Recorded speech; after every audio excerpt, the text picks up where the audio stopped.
Hello, everyone. I'm so excited to welcome you to yet another episode of Comeback Stories with Sunil Robert.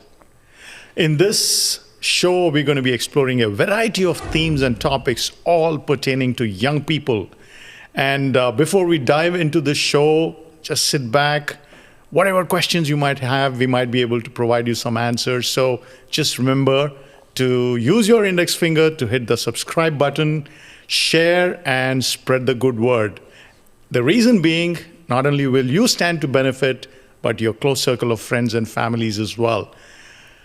In this show, we are joined by a very special young man, Kirk. Welcome, Kirk. What's up? My last conversation with him was delightful, and so I don't expect anything less. And welcome, and start off by telling us this story behind green. It's because it's green. If I have a slogan to say, it's always gonna be it's green, because the last thing somebody needs is not reassurance. What you would like is reassurance. Hey, am I looking good today? Yeah, bro, it's green. Don't worry about it. Oh, are we about to get into trouble? No, bro, it's green. It's fine. Don't worry. It's okay. That's the story behind it's green. And that's what I'm usually always saying, because I think if you were to take something into a negative direction, that's not helping anything. So for you, green is a metaphor of it's good, it's all right.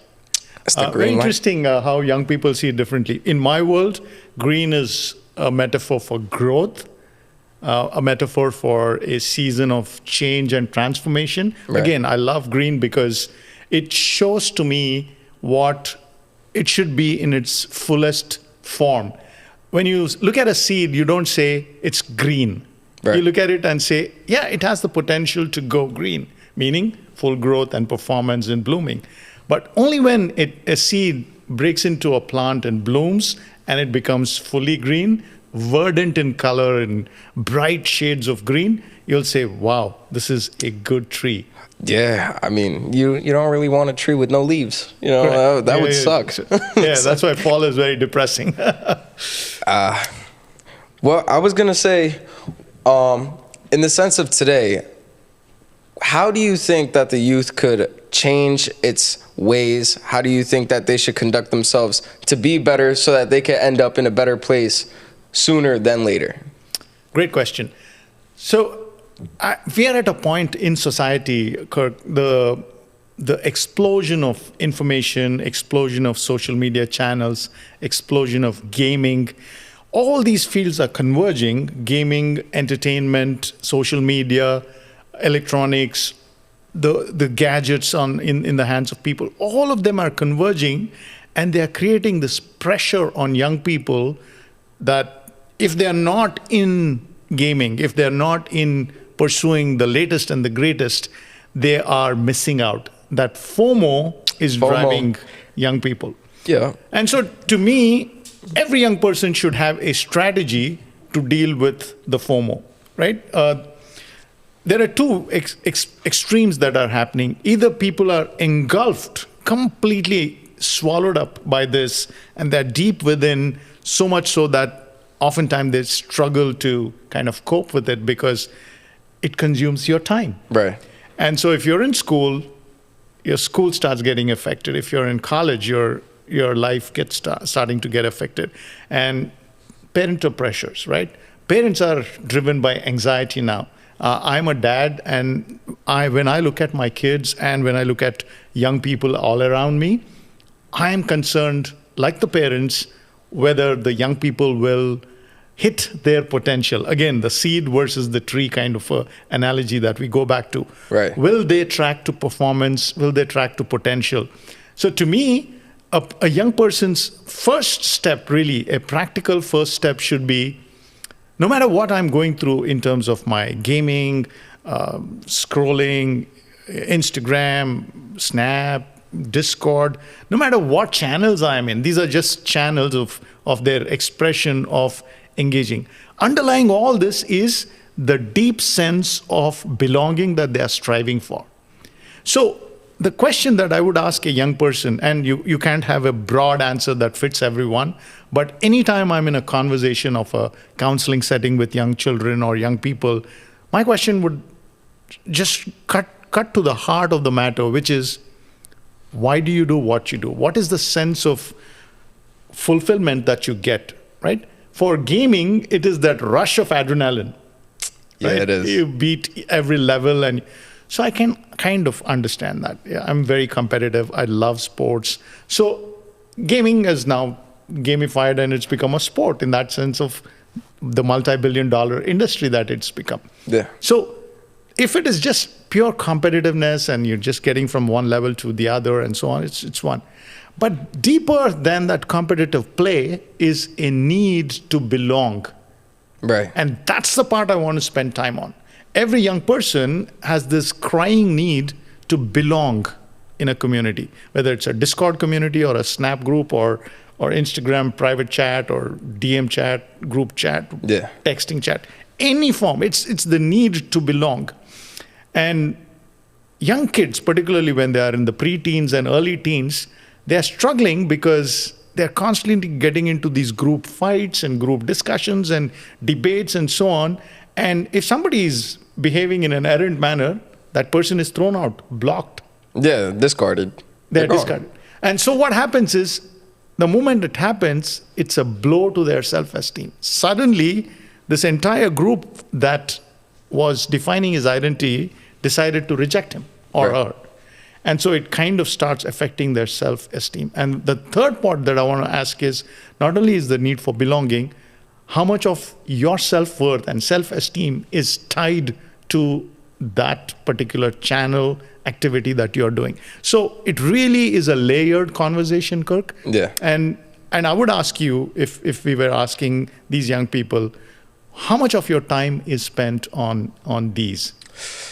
Well, I would say, besides the amount of time that's spent on those, one way that I would deal with it, because no matter how much you understand it, right, you still get that feeling. Like that feeling of a roller coaster where you're scared, but you know that you're seatbelted in and you know that you're not going to fall off, but you're still like, oh my God. Yeah, it's the same premise. Now, if I was to deal with it, I take 10 minutes to meditate. 10 minutes is all you need. If you need more, take it. Yeah. Because all you need is to be grounded. That immediate, oh my God, that fear in your heart, they're about to throw me out. I thought that they were family and they don't like me anymore, blah, blah, blah. That's just in your head. You'll get that out of your head by just taking 10 minutes of, I'm good. Yeah, yeah. It's green. No, touching on roller coasters, my favorite topic. Last year, I did the Hulk in Universal, and the Terrifying. long wait. And the thing about roller coasters is, just for that 60 seconds, 90 seconds, you're willing to wait for hours in the long lines, right? Why do people do that? Because the price is worth it. Like, not just the ticket that you pay for, but the time you spend is worth it. Yeah. Why? Because it's either bragging rights or it's just the sheer euphoria of just being tossed around like you are a tiny object in the roller coaster. The point of that metaphor is, throughout the day, young people are actually chasing that roller coaster kind of an experience. Whether it's in these servers, whether it's in these gaming settings, or whether it is just scrolling, they're looking for that high. Right. And as soon as one thing is over, they're chasing the next roller coaster. Right. So to me, the roller coaster analogy that you so brilliantly brought out is a fantastic metaphor for young people to latch onto and saying, it's all right to chase those highs, but you shouldn't be so addicted to just these highs that you're spending your entire day or your entire week or entire month chasing those highs. Now, this is where I'm going to put in. There's some people out there that just have this addictive personality and they can't help it, but they need to chase the high. And their issue is sometimes they won't spread out how they chase it, and they'll chase it in one way. And then people become potheads, or they become alcoholics, or this and that, because they need that high.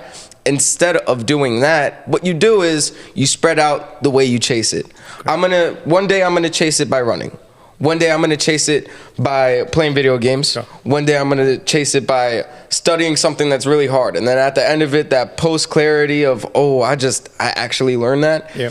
There's different ways to chase highs. And I think that some people they're incapable of not chasing a high. They need it. So it's more so, how can we expand? Brilliant, brilliant. I love it. I love the way you broke it down. Now, that compulsive desire to chase those highs is understandable. But really, it comes down to the analogy of how, at what point has it become a deep-rooted habit over you, which even when stretched becomes a deep-rooted addiction. For example, every man or woman should pride in their ability that we control and regulate ourselves, and we will not let anything get so deep-rooted into our behavior that it becomes an unconscious habit. For example, scrolling. It's called doomsday scrolling or doom scrolling and all that, right? Why is it so? Because we are almost getting to the point of unconscious habits where we are just thumbing our way and swiping our way to story after story, reel after reel, and so on. Now, I always ask young people, are you smarter than your smartphone? And implicit in that question is, does it control you or do you control it? It definitely controls me. I'll tell you that. And in some cases, me too. And so we are all guilty as charged. But the point is just being aware of the fact that you cannot be controlled by your phone. Now, if you look at it in almost like a conspiracy theory level, all these apps, if they are controlling you, they are monetizing you. Right. You're being sold. You're selling your soul. You're selling your time. I don't want to go to the extent of saying you're exchanging your life, but think about it. If you are spending hours per week, you are, in a way, exchanging your life for that high. Yeah. Right? So there is a legitimate pleasure, and there is also an addictive pleasure. Legitimate pleasure is rewarding yourself and saying, I do schoolwork, I do college work, and I need a break. And so you play Minecraft or whatever games you play, or you just take some time off. And then at some point, the alarm goes off and you say, I got my high. Let me get back to what I need to do. The ability to postpone pleasure in pursuit of your purpose is a very important hallmark of a leader.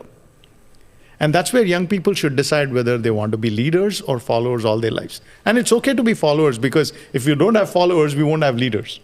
Talk to them. Somebody got to flip the burgers. Somebody got to own the store. So with due respect, we all need to eat. We all need burgers, right? But the point is, what do you as a young person want to be? Your purpose, your destiny, your destination will determine your behavior.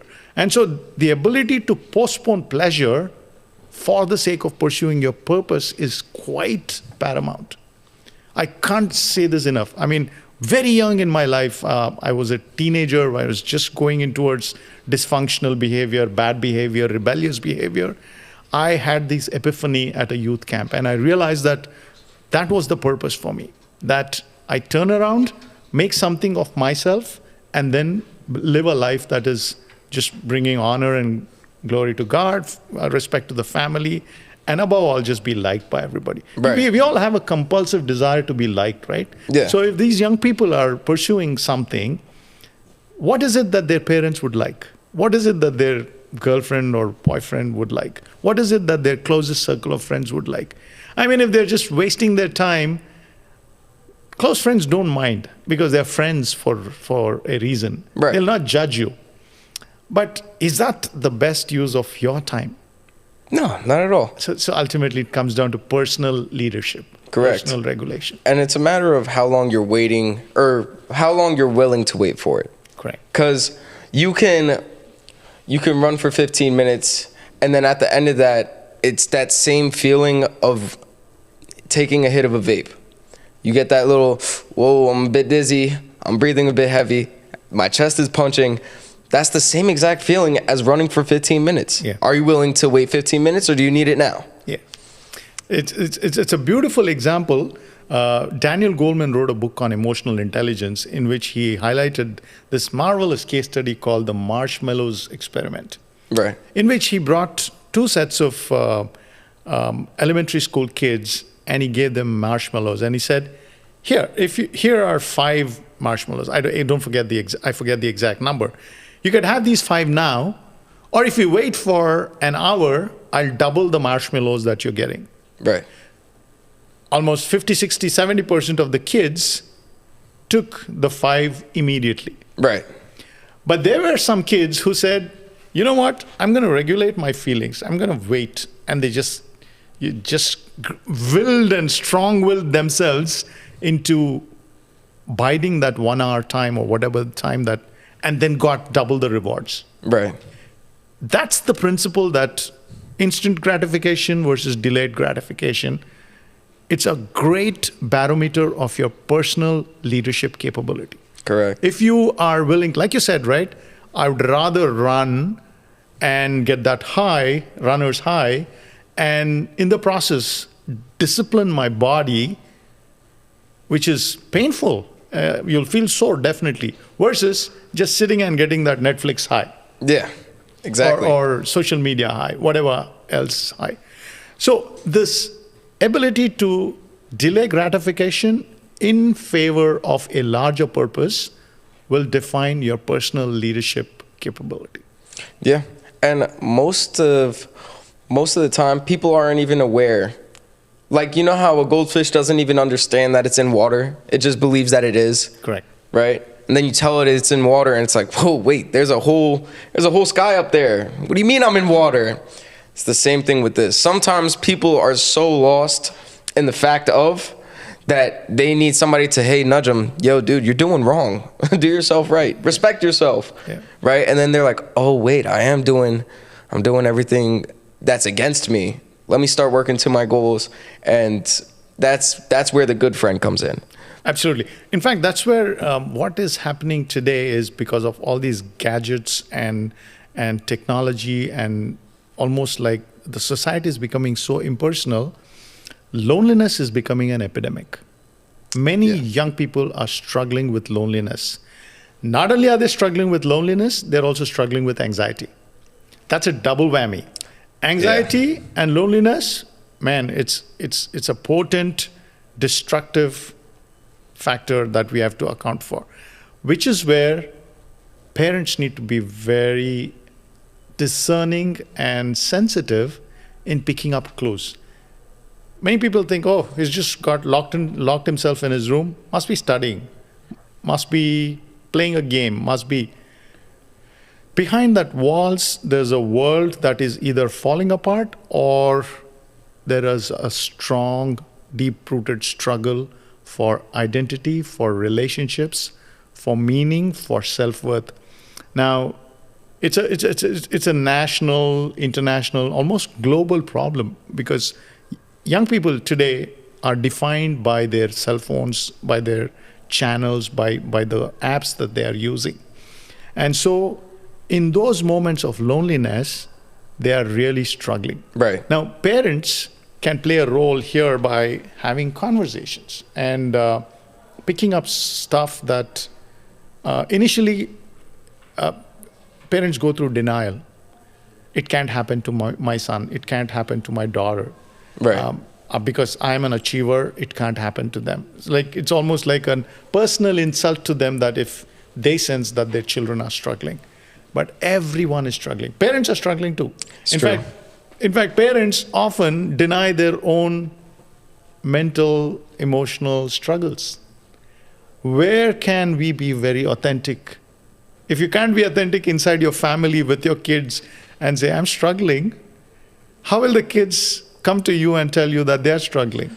That makes me want to circle into. I want to talk about two things since you've last spoke.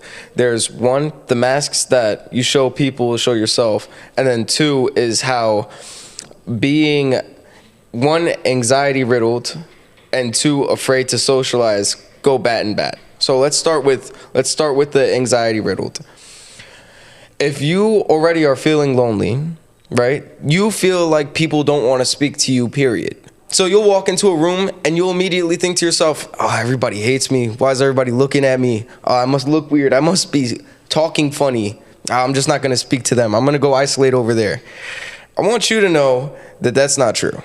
That's in your head. That circles back to the meditating and whatnot. You need to understand everybody also wants to be your friend the way you want to be their friend. You're not any different from them. It's not like you can't throw a rock to somebody that's exactly like you. Everybody has the same thoughts you do. You're not any different. It's not that you're special in that way, right? Everybody talks like that to themselves. You need to fix that, right? And it all starts with how you speak to yourself in your head. If you're in your own head talking down on yourself, why do you think anything would change?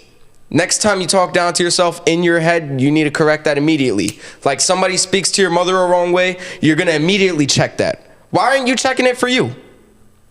Come on, man. Lock in. Well Tee said. up. Well said. Well said. Scripts are very powerful, Kirk. Very well said.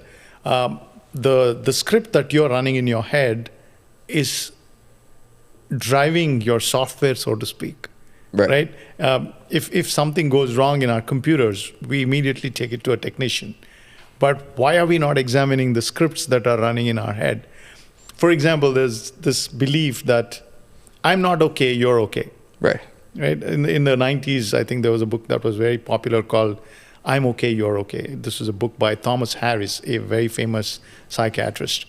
And he said that almost every two human beings, whenever they meet, these two scripts come together. One of them looks at each other and says, you're not okay, I'm okay, or I'm okay, you're not okay, right? But healthy and friendly, good relationship starts when they say, I'm okay and you're okay too. Let's start the conversation. So the ability for young people to start thinking that I'm okay, I'm good, to going to, I would actually go to the extreme extent of saying, I'm a masterpiece. I like that. I am a masterpiece. Now, you may not believe it, and our viewers won't believe it, but I used to be very good looking. Back in the day when I had hair, I had curly hair. Again, not exaggerating, my hair was curly. Were you? Yeah, I had those. I had dreams of having a rock band and stuff like that. So, is your self-esteem tied to external appearance or how you feel inside? Even today, it takes an awful lot to really shatter my self-image. I mean, sometimes it does. But I'm telling you, I come from the paradigm that I'm a masterpiece, not because of who I am, but because God made me so. Right. So this worldview determines your behavior. If you feel that I'm a piece of trash, everybody thinks I'm trash, I'm a loser, and if you particularly come through a season of bullying, either in high school or middle school, and some of those scripts are hardwired into your mind, then you'll start behaving the way those scripts were telling you. But when you look at your mirror, how do you see yourself will fundamentally change everything. And so I tell people that don't do this for your sake. You didn't create yourself. God created you. Right. And therefore, God cannot make mistakes. Meaning, if you trust God is good or God's nature is good, and obviously we trust God because God has a plan for our lives, it is because He has designed you to be a masterpiece. If I did not have that viewpoint, I would have been lost, destroyed in the city of Hyderabad. I was heading towards a life of crime, rebellion, and bad scenarios. But when I discovered that God has a plan for my life, that He made me who I am, these impulses, the attitudes, the choices that I subsequently made flew from this theory that God made me special, just like He made you special. Right. Everybody's special. Because the notion that we are made is in His image means that every person, irrespective of race, color, nationality, tribe, we are all the same. So when I go to South Africa, which I did last week, when I look at those young people are no worse or better than the young people I meet in New York City, New Jersey. Right. And my conversations will still be the same because I look at young people, I look at the potential and I say, what are you doing? Immediately I start picking up some of the things that they were saying and I start telling them, look, you seem to have this gift. What are you doing to pursue that gift? So pushing them in the direction of their gifting. Now, I wanted to say that there was this one clip of DJ Khaled, I believe, and the way he was speaking was, it was super passionate. and I seen this clip years ago. Like, when I'm telling you it stuck with me, it stuck with me. He's speaking to somebody and he's saying, God believed in you, and you're gonna sit here and mess around. How dare you? Yeah, Like, yeah. you guys should search that up now. God believed in you. Yeah. DJ Khaled. In fact, he still believes in, actually, not so much God believes in you, but he believed that you will fulfill the plan he has for you. Right. You understood?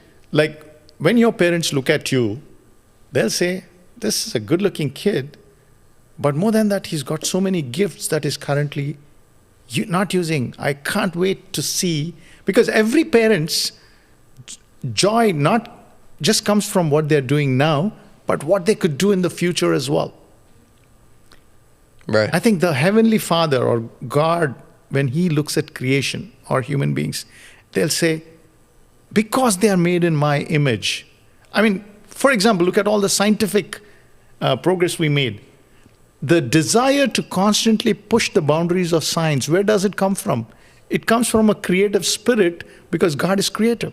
Right. He infused that spirit within us, and we are pushing the boundaries of science, pushing the boundaries of research, and we are looking. And so when something goes right, the designer is delighted in the. It's like when a painting is doing well, or when a movie is doing well, the director, the scriptwriter, the main protagonist, the actors, they all delight in it because they worked hard to make that movie come alive. Same is true with our lives too. When young people are tracking to form, when they discover their gifting, and that's where this whole notion of addictions and procrastination comes back, Kirk. Your ability to constantly stay focused in your lane in pursuing your purpose will accomplish great things, and that is in exchange for the days you've been given in this planet Earth. Of course. So the moment you get into addictions, you're moving away or veering away from what is your destiny road. Yeah. God places you on a destiny road. You could choose to drive off the destiny road with all these addictions and distractions.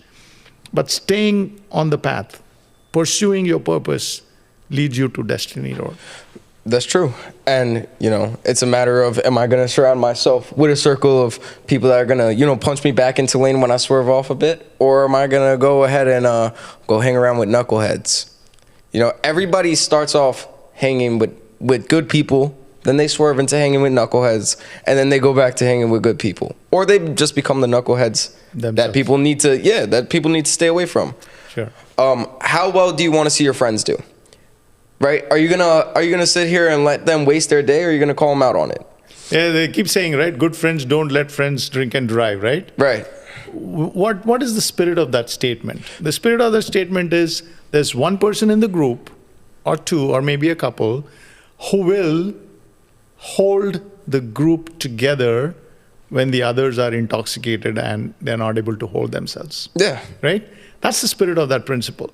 And in social behavior, they say you are the sum total of the four of the people you hang out with. And that's a principle that I want all young people to play around with. Who are your best four people with whom you're texting, spending time, sharing? If they're all in the same place, just going around spinning in circles, then you're not going to get very far.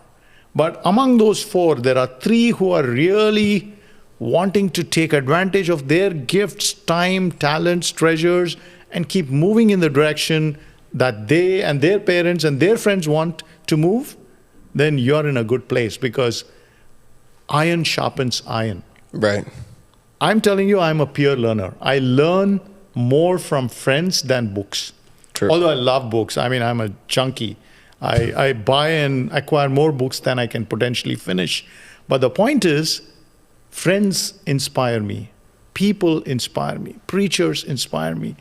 Public speakers inspire me. Politicians, when they're doing some great work, they inspire me. Activists, when they're changing the world, they inspire me. In fact, I just came off from a trip in South Africa where we were actually able to visit the island in which Nelson Mandela was imprisoned.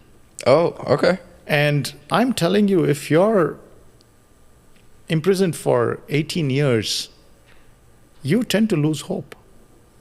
But Nelson Mandela, if there's anything that I learned from him, was his time management. He kept on writing notes. He kept on writing his plans, his ideas for the future, that the future of South Africa should be. And somehow, all those writings, he didn't have plans of doing it, but somehow they smuggled it out and they compiled it, and eventually those made it to the world. And his vision of what he was dreaming and working hard in the prison came to fruition many years later when he became the president of South Africa. Now, one interesting thing that he did was when he became the leader, he did not pick all his cabinet members from high places, people who funded his election, people who were from the party. He picked people who journeyed with him in the prison. Right. That's okay. Yeah, because you could see how they actually act. You live with this person. Now, that makes me want to circle into me and my brother. We had this experiment. Not exactly an experiment, but we recapped it afterwards. Because me and my brother, we lived together, and we noticed that whenever one of us is moving, it slings the other one forward to move. And whenever one of them is acting, sloppy, sluggish, acting sloth, the other one gets dragged down a bit too. So whenever you hang around somebody for that long, you could genuinely see who are they, what do they do, is their free time genuinely theirs, or are they selling it to somebody like their soul?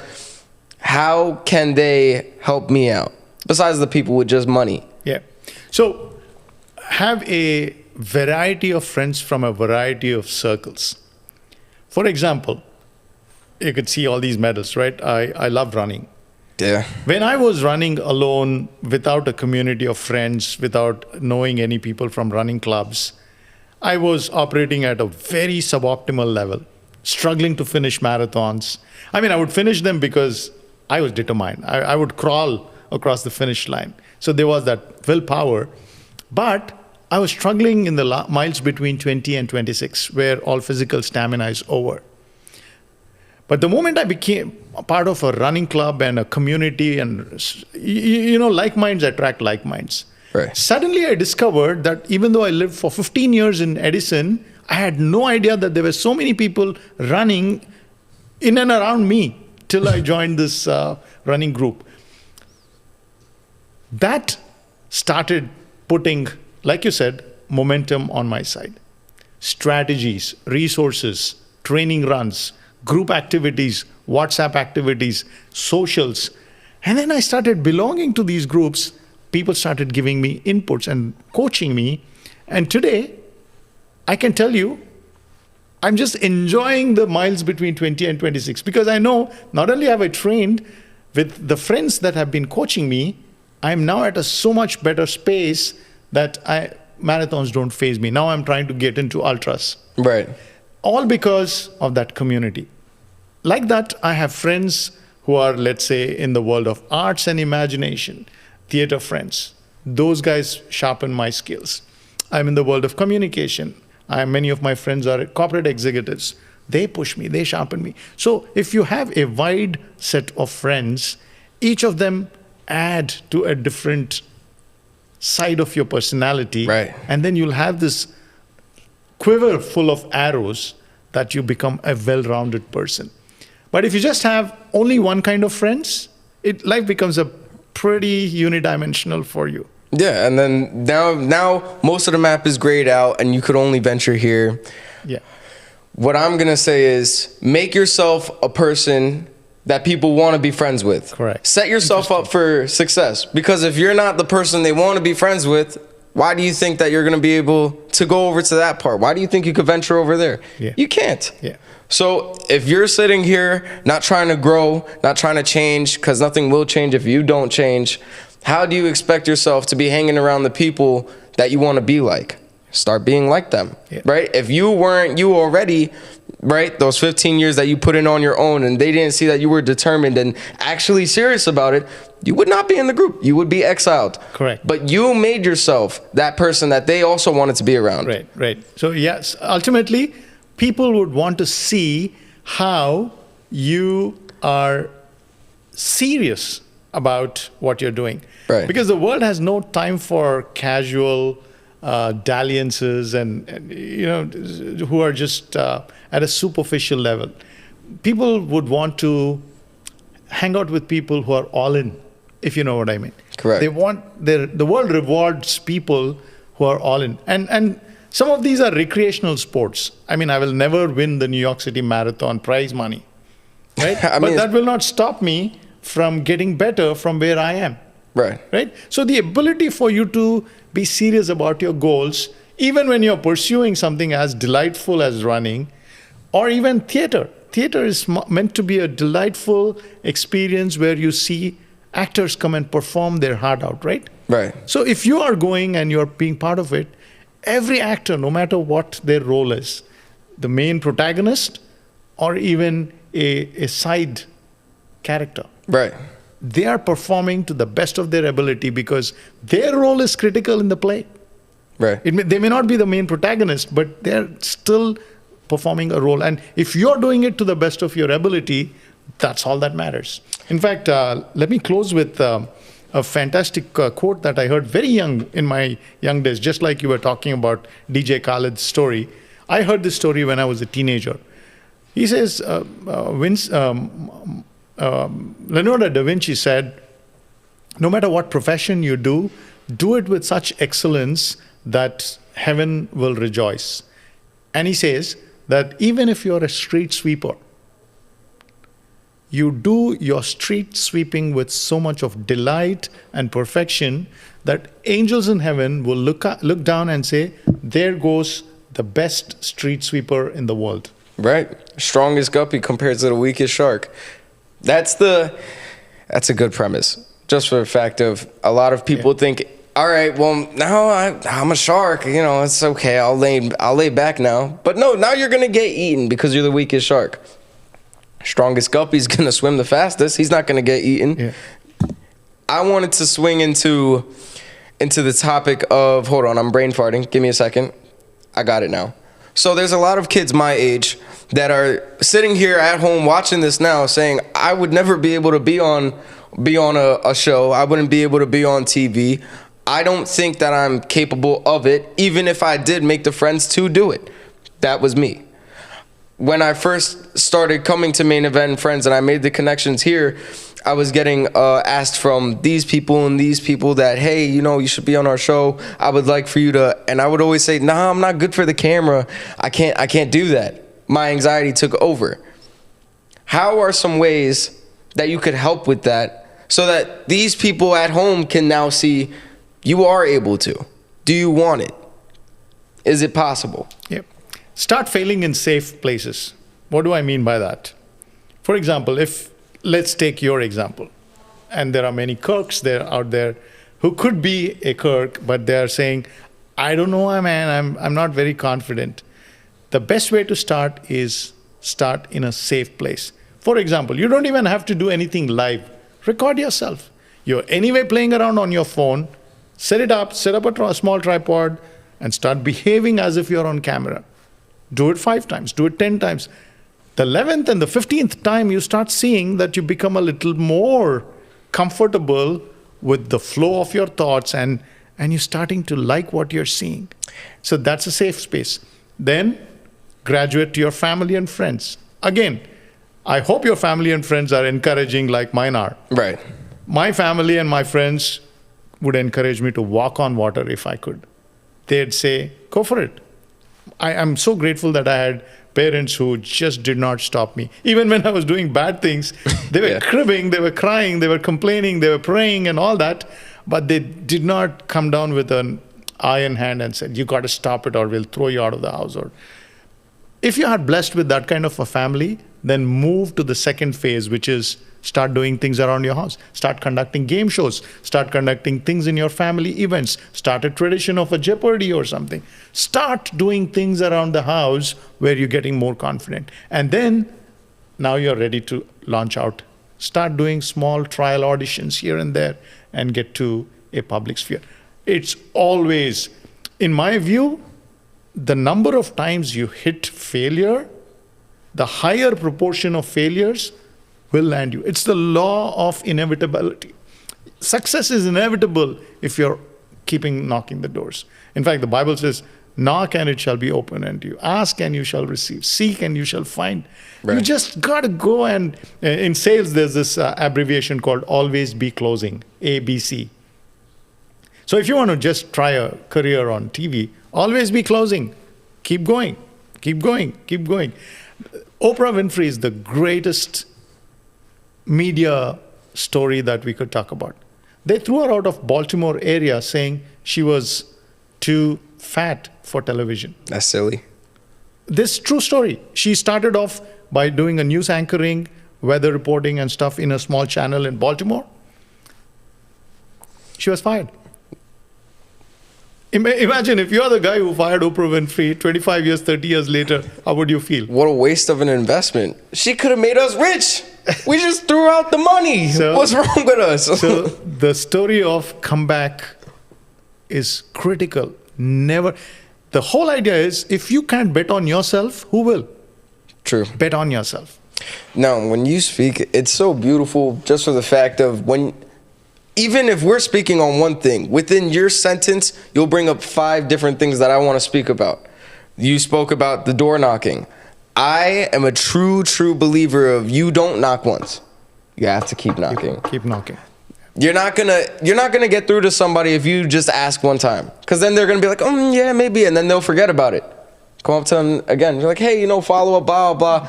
They might push it off again. But if you annoy them to the point where it's like, all right, fine, just leave me alone. Okay, yes, okay. Yeah. Then you get your way. You knock 3 times. It's fine. Yeah. So people think lack of persistence will lead to rejection. No.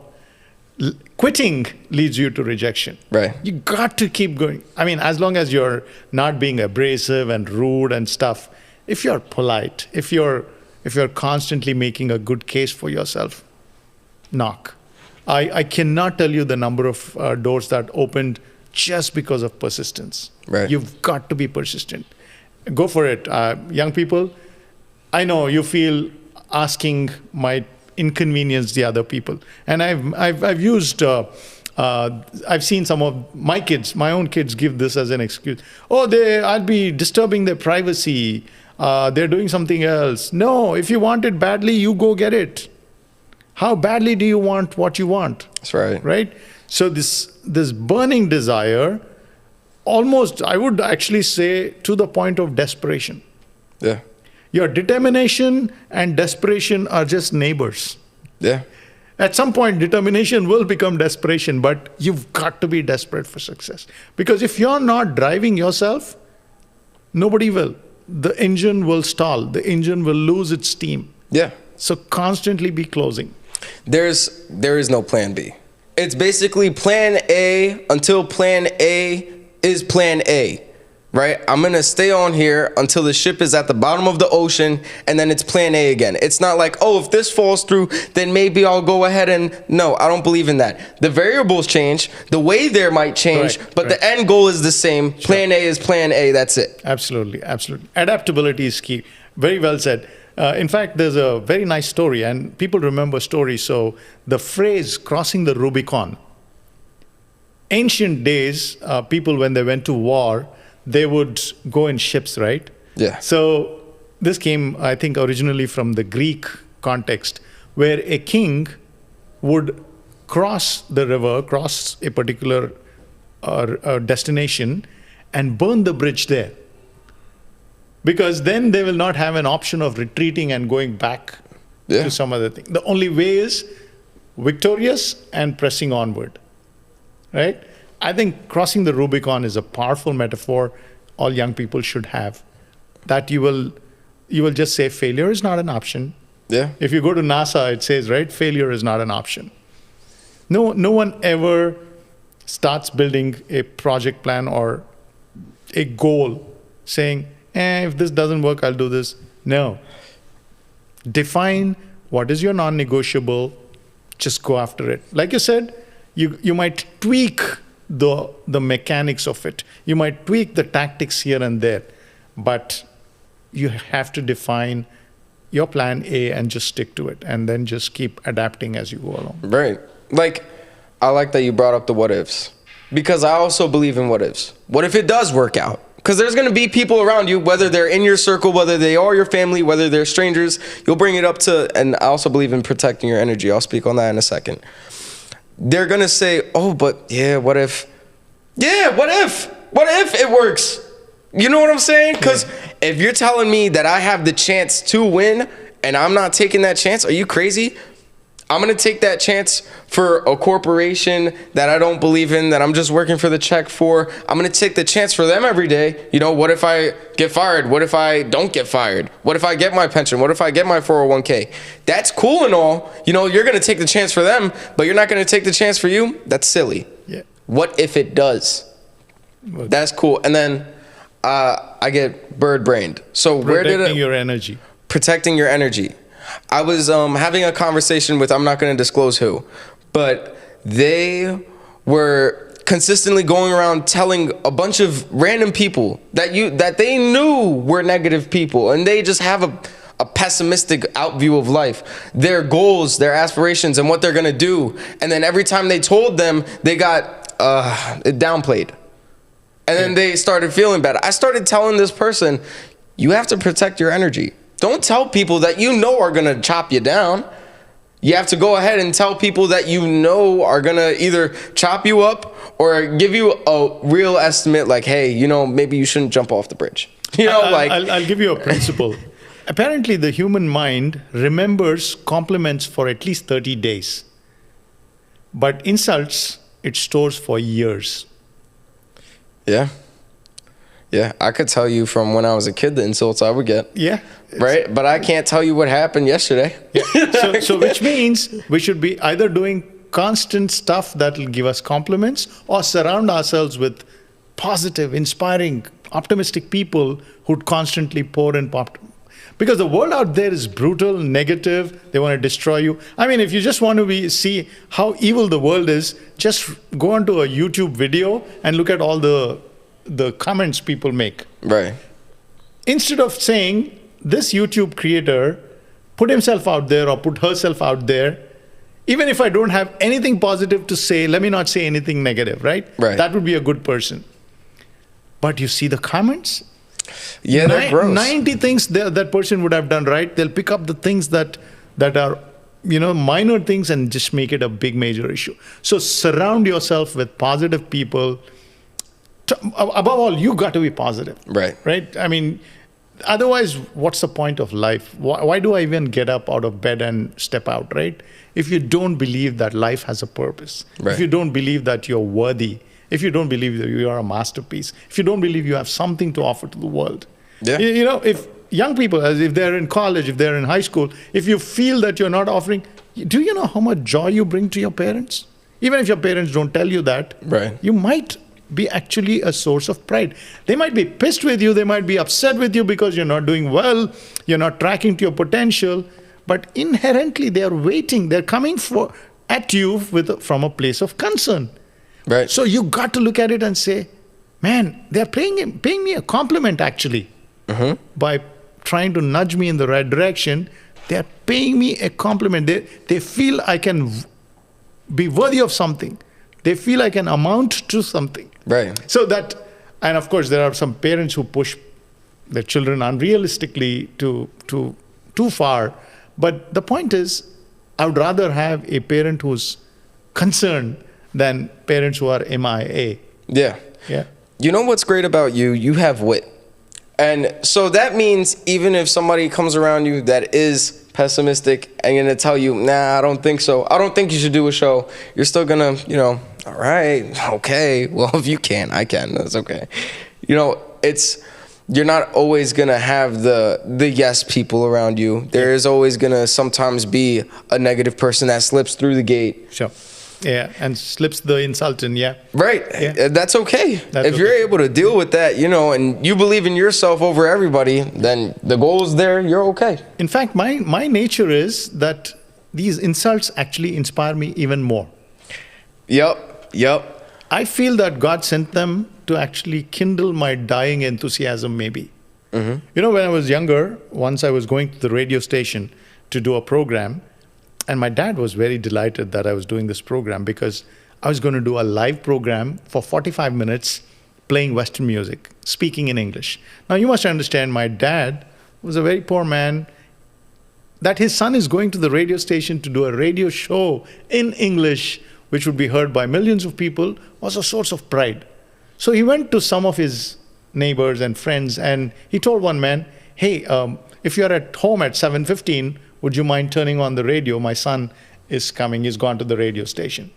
Now, normal people would have said, yay, good for you, or something, right? Right. This person said, oh yeah? That fellow, he'll go to the radio station today. Tomorrow, I'll see him in the police station. That's okay. All right. That got me My hot. dad was gutted. My dad's, it was like a bucket of water poured over his enthusiasm. He came home, I came back home, and then he said, you know, so-and-so said this. Like I told you earlier, you remember insults for life. Even today, 35 years later, I remember. Yeah. So the point is, who's proven wrong? Be careful of what you say. And thankfully, this fueled my ambition. And I said, yeah, maybe. Thank you for that comment. Thank you for your expectation. I think a lot of people needed to hear that. Sometimes people are sent to say things like that to rekindle my passion. Correct. People don't usually, they're not able to, same way that if you're unconscious of it, most people are so unconscious of that. Yeah. I needed to hear that. Yeah. No, it's ultimately, when you look at, it's easy to count the number of seeds in an apple, Right. but you cannot count the number of apples inside a seed. What? What did you say? It's easy to look at an apple, cut it, and see the number of seeds in there. Right. Right? But if I give you a bunch of apple seeds, would you be able to tell me how many apples would Are come gonna out come of that? from? No, I can't. So potential is always there for us to accomplish great stuff. Yeah. Every time you look at a young person, anyone actually, I would just look at them and say, you can do great stuff. You'll do great. Yeah. I mean, people will think I'm crazy, but I genuinely believe that today's young people will achieve exponentially greater stuff than what our generation did. Why? Because you have the tools. Right. Would you rather be crazy in a world full of normal people that aren't the way that you want to be? Or would you rather be normal like the people you don't want to be like? The former, clearly. Right, of course. Me and my buddy, we were hanging out with a group of people, and then one of the girls said to us, "You guys are weird," but she's also weird. So we took it as a compliment. Oh, you think we're not just the normal, the whatevers, Right. the okay black kind of guys. Thank you. And it wasn't even in a sense of like a pursuit or anything. This is legitimately just a friend. Yeah, right. So when she said that, we took it as such a compliment. It's It an is affirmation. so good to be weird. Correct. I don't want to be normal. I don't want to be basic. Correct. So very well said. If you are different, people will say you're weird. But if you're just like everybody else and blending in, you're playing to the group's dynamics. But the moment somebody is unique and different, the group starts feeling a little awkward about that person. Why? Because he's shaking up their assumptions. He's shaking up their status quo. He's shaking up the group. Yeah. Always remember, a group gets restless every time a new person comes in and does something new.